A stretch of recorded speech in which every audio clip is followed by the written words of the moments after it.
မိတ်ဆွေပေါင်းကျမ်းမာချမ်းသာရှိကြပါစေဗျကျွန်တော်တို့ရဲ့ဟိုးတုန်းကလက်ဖက်ဆိုင်နစ်စီကကြိုဆိုလိုက်ပါတယ်ဟိုးတုန်းကလက်ဖက်ဆိုင်ဆိုတဲ့အတိုင်းပဲအရင်တုန်းကလက်ဖက်ဆိုင်ထိုင်ရတယ်လို့မျိုးစိတ်ဝင်စားစရာအကြောင်းအရာရောက်တဲ့ရအကြောင်းအရာဘောင်းစုံကိုမျှဝေပေးသွားမယ်အစီအစဉ်ဖြစ်ပါတယ်ဗျဟုတ်ကဲ့ပကံမျိုးအောင်တနေရာကတဝါကူရဲ့နောက်ကိုခြေရာခံကြည့်တော့ဘာတွေတွေ့ရမလဲ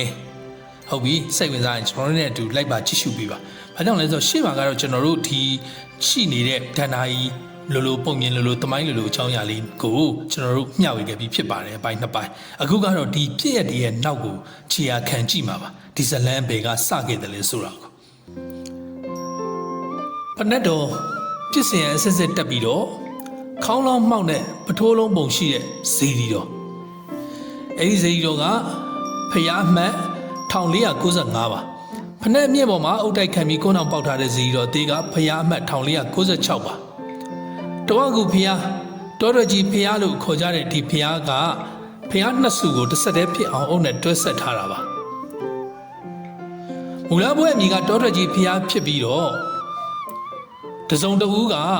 တဝကူဖျားလို့ရေးသားခဲ့ကြကြောင်းအမည်နှမျိုးနဲ့တွင်နေခဲ့တယ်လို့ဆိုပါတယ်တဝကူဆိုတဲ့တစ်သားဆိုင်ဘုတ်ကိုလည်းအရင်ကစိုက်ထူထားတယ်လို့သိရပါတယ်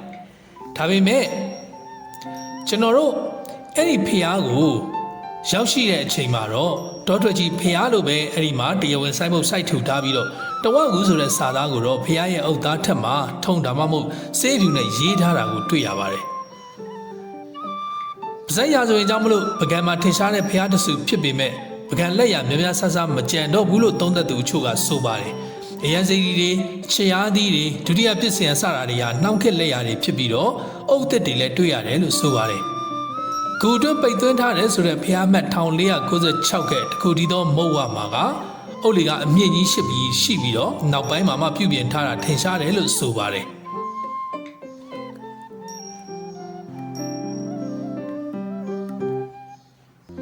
ဒါကအထဲမှာရှိနေတဲ့ရုပ်ပွားတော်ကိုဖူးမြင်ရတာပါ။ဆေးရပကြီးချို့ရှိနေပါသေးတယ်။ဖျားနှစ်စုကြားမှာတွဲဆက်ထားတဲ့အုတ်တွေကစနစ်တကျမရှိဘဲနဲ့အုတ်တွေကပကံခစ်အုတ်တွေဖြစ်ပေမဲ့အဲ့ဒီလိုမျိုးဘယ်အတွက်ကြောင့်အလင်းစလိုပိတ်ထားရတယ်ဆိုတာတော့မသိပါဘူး။ဌာပနာဖောက်တဲ့သူတွေရဲ့ရန်ကိုခံထားရပြီးပုံရတယ်လို့လည်းသုံးသပ်သူတွေကဆိုထားပါတယ်။အဲ့တော့ဒီဂူဖျားမှတ်1499ကတောင်းကပုံကိုစုံစမ်းခဲ့တဲ့စာနယ်ဇင်းစရာတဦးကတော့2006ခုနှစ်ဖျားကိုပြုပြင်စဉ်မြေတူးရမှာအယိုးစုနဲ့စောင်းကောက်အပိုင်းစာတွေတွေ့ရတယ်လို့ဆိုပါတယ်။အုတ်တိုင်းရဲ့အရှိတောင်နေရာမှာအမြင့်6ပေအကျယ်3ပေရှိ6ပေခွဲရှိတဲ့အုတ်ဂူထဲမှာမိရှို့ထားတဲ့အယိုးစတပိတ်ခွဲစာရေးတဲ့ကန့်ကူစံနဲ့တန်တယ်လက်ကင်တစ်ခုတွေ့ရပြီးဘုန်းကြီးတစ်ပါးရဲ့ရုပ်ကလက်အကျွင်းကျန်လို့ခံမှန်းကြပါတယ်။ပြီးတော့မုံဝါတစ်ခုပါတဲ့ကူမတ်6နှစ်8နဲ့ပတ်သက်လို့ပကံရှေးအောင်သူတွေသနာအငိမ့်စားတအူးကတော့ဒီပြားဟာမုံငယ်တစ်ခုပါဝင်ပြီးဂုံနက်က9ပေလောက်ပဲရှိပေမဲ့အစင်းအတွက်လေကားမရှိဘူး။ပြင်သီးတော်နဲ့စောင်းအုပ်လူတွေနဲ့ကိုထည့်ပိတ်ပြီးဥဒ္ဒချက်လှက်ထားတာဖြစ်နိုင်တယ်။တမတိရက်ပွားစောရွာနာမှာရှိတဲ့တတိယပကံမြို့တော်တံပရီနန်းတော်ပကံခေဦးဘီရင်တစ်ပါးရဲ့သမီးတော်ဖြစ်နိုင်တယ်။မတမာသူတွေကလောက်ရန်နာရှိမဲ့ထင်းနဲ့ဖောက်ခဲ့ကြပုံရတယ်။တရေဆရာဦးကျော်မှုကဒီဇလန်ကိုသိလို့အမှုပညာရတမြောက်တင်းပွဲခဲ့တာဖြစ်နိုင်တယ်လို့ခံမှန်းပြောဆိုမှုကိုလည်းအဲ့ဒီမှာတွေ့ရပါတယ်။ဒါဆိုရင်ဒီဇလန်ကိုအများသိလာကြတဲ့သတိထားမိကြတဲ့အရာကတော့ပကံမြေဟောင်းတနေရာတစ်ချင်းပါပကံမြေဟောင်းတနေရာတစ်ချင်းရဲ့တရေဆရာဂီတစာစုပ်ကြော်မှုဖြစ်ပါတယ်ဆိုတော့ကြီးတော်တင်မြတီဆိုခဲ့တဲ့ပကံမြေဟောင်းတနေရာတစ်ချင်းပါဝင်တဲ့တဝကူဒါမှမဟုတ်တဝကူနောက်ကျောင်းပြန်တေးစီရီအယ်ဘမ်က1980နဲ့1980ကြားကဆက်ခေတ်မှာထွက်ရှိခဲ့တာလို့ဆိုပါတယ်ဒါပေမဲ့အခြားမှတ်တမ်းတစ်ခုကတော့ဒီတစ်ချင်းဟာ1962ခုနှစ်တည်းကပေါ်ပေါက်ခဲ့တဲ့တပြားချင်းလို့လည်းဆိုပါတယ်နောက်ပိုင်းမှာတော့ဒီသင်းကိုအဆိုတော်ခင်ညွကြီးကပြန်လည်တီဆိုခဲ့တယ်လို့အခြားတီဆိုမှုတွေလည်းရှိခဲ့တာကိုတွေ့ရပါတယ်။အဲ့ဒီအပြင်ဒီသင်းဒီဇလန်နဲ့ပတ်သက်လို့အခုထိလည်းအော်ပရာအနေနဲ့ကပြမှုတွေရှိနေသေးတာကိုတွေ့ရပါတယ်။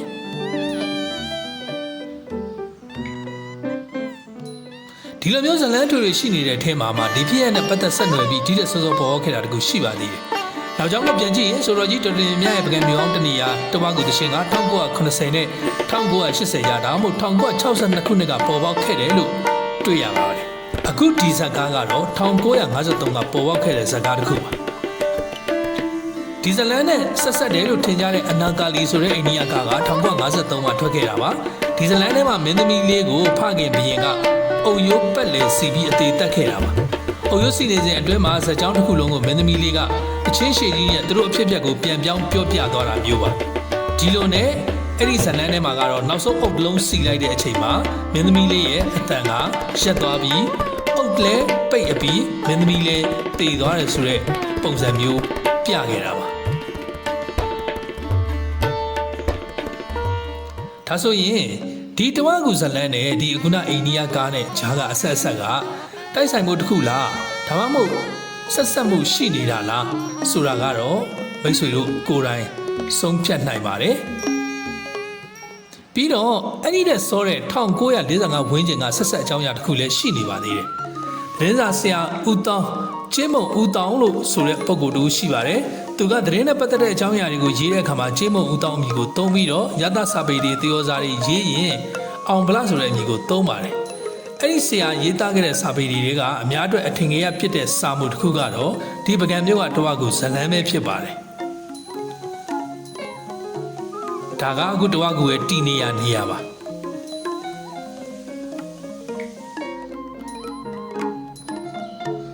သူရေးခဲ့တဲ့အဲ့ဒီစာအုပ်ထဲမှာဘယ်လိုမျိုးဖော်ပြထားလဲဆိုတော့အဲ့စာအုပ်နဲ့ပတ်သက်ပြီးဘယ်လိုဖော်ပြလဲဆိုတော့ကျွန်တော်တို့ဒါကိုဒီမှာကြည့်ရအောင်ပါဆိုတော့အချစ်တော်တဝါကူထဲမှာပိတ်ဆို့တက်ပြစ်တဲ့ကိုခံခဲ့ရတဲ့စောင်းဆရာလေးနဲ့ချစ်သူမိန်းကလေးတို့အကြောင်းကိုရေးသားခဲ့တာဖြစ်ပြီးတော့အဲ့ဒီဟာကိုတဝါကူမှာဂီတဆိုတဲ့အမည်နဲ့ရေးသားပုံနှိပ်ခဲ့တယ်လို့သိရပါတယ်အဲ့ဒီဝတ္ထုကို1945ခုနှစ်အတွင်းဂျပန်အထွက်အင်္ဂလိပ်စစ်တပ်ကညောင်ဦးကိုပြန်သိမ်းတဲ့အချိန်မြို့သူမြို့သားတွေဖျားเจ้าငံကိုပြေလောင်ပုံခေါ်ရတဲ့အချိန်မှာစစ်ကူးရရေးဖွဲ့ခဲ့တာဆိုပြီးသူ့ရဲ့ရေးသားခဲ့တဲ့စာအုပ်ပေါင်း28အုပ်ခန့်နဲ့တတိယမြောက်အုပ်ပါအချို့ကတော့ဒီစာအုပ်ကို Tendration အမည်နဲ့ရေးသားခဲ့တယ်လို့လည်းဆိုကြပြန်ပါတယ်ဝတ္ထုဇာတ်လမ်းမှာကထိတ်တန်းလေးနဲ့စောင်းအောင်ရှင်တမူးလေးချစ်ဤဖွဲ့ပြီးတဝါကူဖျားမှာစောင်းတိခဲ့သည်ဆိုရင်ချစ်ဒူးနေစင်မှာတမူးလေးကထိတ်တန်းလေးကိုမတက်ပံတက်ထွက်ရမှာဖြစ်တဲ့အကြောင်းပြောပြတယ်ထိတ်တန်းလေးကမခွဲနိုင်ပဲတမူးလေးရင်ဝင်ကနေငိုကြွေးနေတဲ့အခန်းနဲ့စပြီးဖွင့်ထားတာပါဒါပေမဲ့အဲ့စာအုပ်ဇာတ်သိမ်းမှာကျတော့တမူးလေးတက်ထွက်တဲ့အပြင်မှာမြို့အပြင်ကတမူးလေးနဲ့တပည့်တိုင်းမြန်နှန်းကထိတ်တန်းလေးတို့ဒါပြင်ညမှာချင်းတွေ့ကြရင်းနဲ့တကောင်ရံမှာထိတ်တန်းလေးရဲ့ခမီးတော်ဘီရင်ကတိပြီးတော့ကိုရန်တော်တွေရောက်လာဝိုင်းဝန်းပိတ်ဆို့ဖမ်းဆီးကြတဲ့အချိန်မှာတက်မှုလေးကစောင်းအုပ်ကိုပိုက်ပြီးဒလုတ်ကန်ရင်ကိုလိုရုပ်အဝေးတနေရာကိုမြင်းနဲ့ရှောင်ပြေးတဲ့အခန်းနဲ့ဇက်သိမ်းထားပါတယ်ဆက်ဆက်မှုရှိနေပြီမဲ့ဇက်သိန်းကတော့မတူဘူးလို့ပြောရမှာပါအဲ့ဒီပြင်ကျွန်တော်တို့နောက်ထပ်ဖတ်မိတဲ့စာအုပ်တစ်ခုရှိနေပါသေးတယ်အဲ့ဒီမှာကျတော့သူက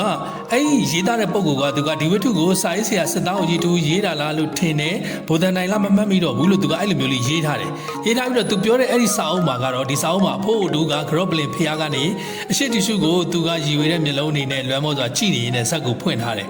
ပြီးတော့ရှမ်းပြည်နယ်ပင်တရရွာကစောင်းဦးလူလင်ကစောင်းကိုပိုက်ပြီးတော့ပင်တရလှိုင်ကူကိုရောက်လာတဲ့အကြောင်းဆိုတော့ဒီမှာလည်းဒီဇလန်ကတော့ဒီတိုင်းပဲဟိုခုနလိုပဲသူကပင်တရ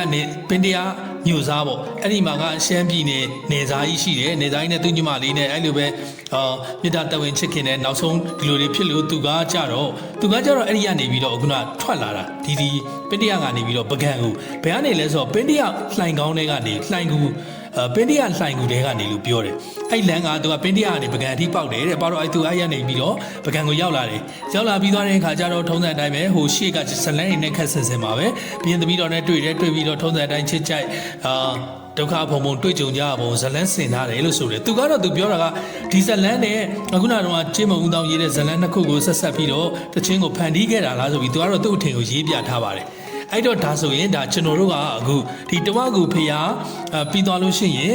စောင်းအိုလူလင်းပြီးသွားရင်တပင်းတိုင်းထိတ်ထားနှမတော်စောကလေးစသည်ဖြင့်ဒီဇလန်းတွေကိုဒါကျွန်တော်တို့တွေ့ရှိရသမျှအကုန်လုံးပြန်လည်မျှဝေခြင်းဖြစ်ပါတယ်အစောဆုံးကတော့ကျင်းမဦးတောင်းရေးတဲ့ဝတ္ထုအဲ့ဒီကနေပြီးတော့နောက်အခုနအိန္ဒိယဇက်ကပြီးသွားတဲ့ခါကျတော့တချင်းအဲ့ဒီကနေဒီဇလန်းတွေအဆက်ဆက်ဖြစ်လာဖို့ကျွန်တော်တို့တွေ့ရှိရသမျှမျှဝေခြင်းဖြစ်ပါတယ်